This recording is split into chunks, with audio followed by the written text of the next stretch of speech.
बाउर ना बोले का भाई हमें दादा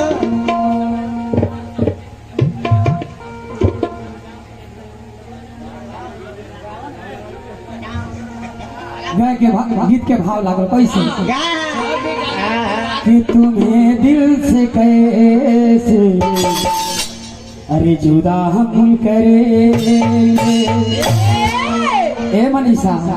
ए मनीषा दा तुम्हें दिल से कैसे जुदा हम करेंगे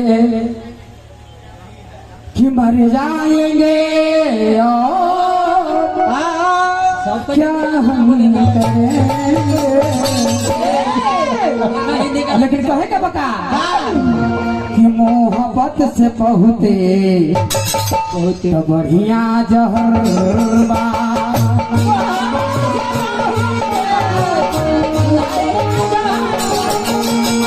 मोहब्बत से बहुते बढ़िया जहरबा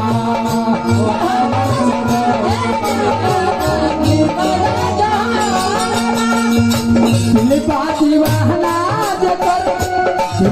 दीवाना जकर उहे बेखबर मोहब्बत से बहुते बढ़िया जहरबा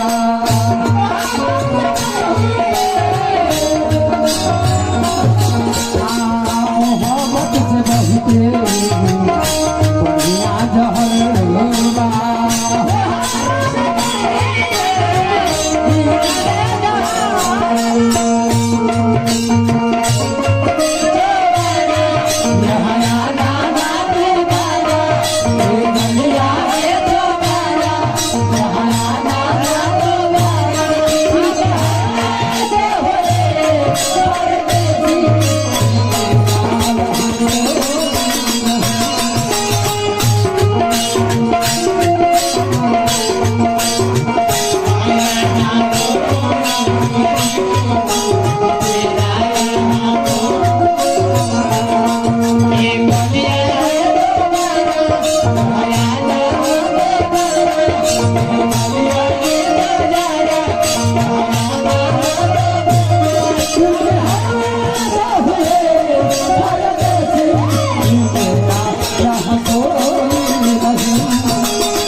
एक मरेला मोहब्बत में रोज रोज मरे के परेला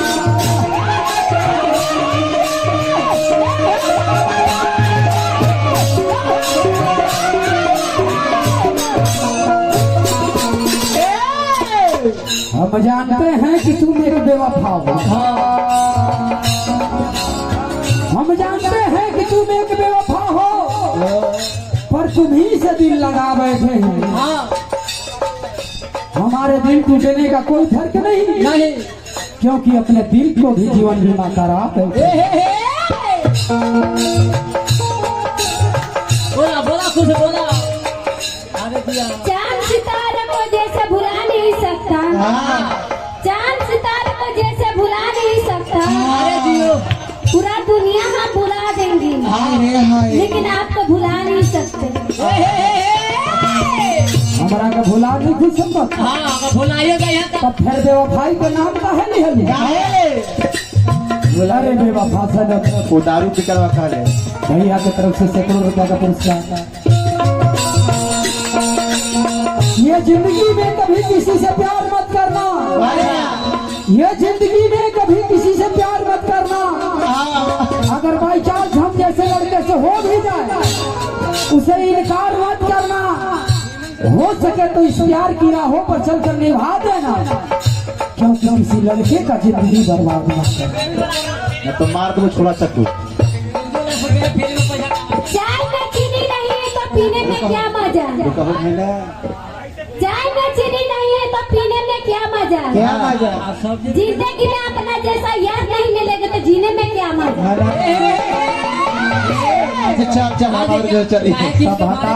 भातार को छोड़ कर यारे पर जिंदगी बिताई गई अच्छा चलिए हमरा जोड़े के जहर के हुए एक पे मरेला मोहब्बत में रोज रोज मर के परेला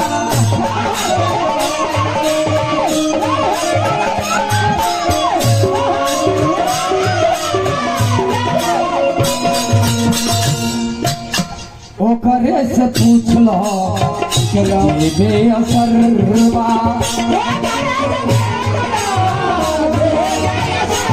ओकरे से पूछ लो बेअसर बा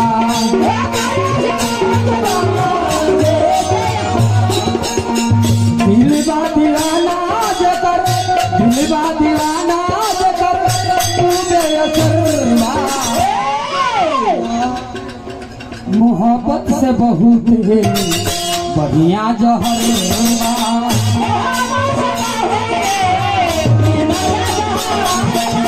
मोहब्बत से बहुत बढ़िया जहर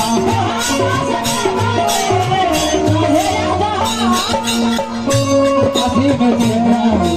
इतनी प्यारिया इतना हसीन चेहरा इतनी प्यारिया इतनी प्यारिया के हाथों से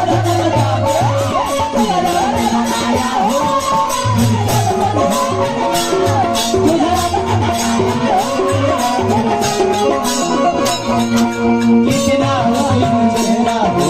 इतनी प्यारिया कितना हसीन चेहरा इतनी प्यारिया इतनी प्यारिया हाथों से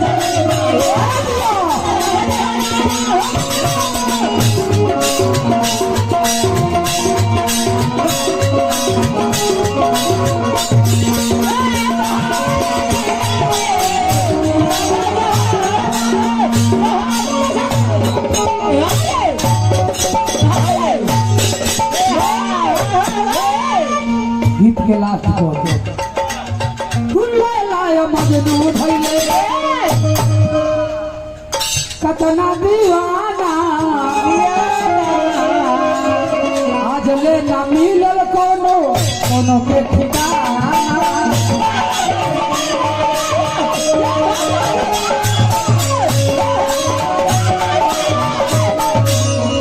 खुले लाया मजनू भइले कतना दीवाना आज ले मिलल नहीं कोनो ठिकाना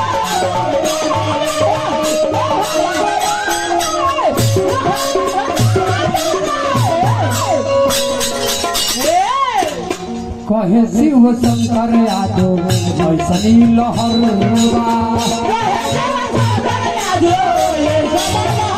कहले शिव शंकर यादव ऐसनी लहरवा दिलबा दीवाना जेकर दिलबा दीवाना जेकर तू बेखबरवा मोहब्बत से बहुत बढ़िया जहरवा मोहब्बत से बहुत बड़ा जहरवा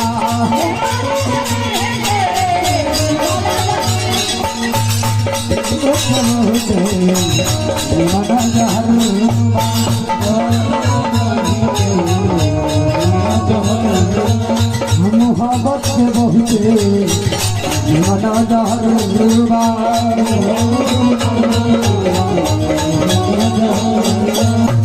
मोहब्बत से बहुत मना जहरवा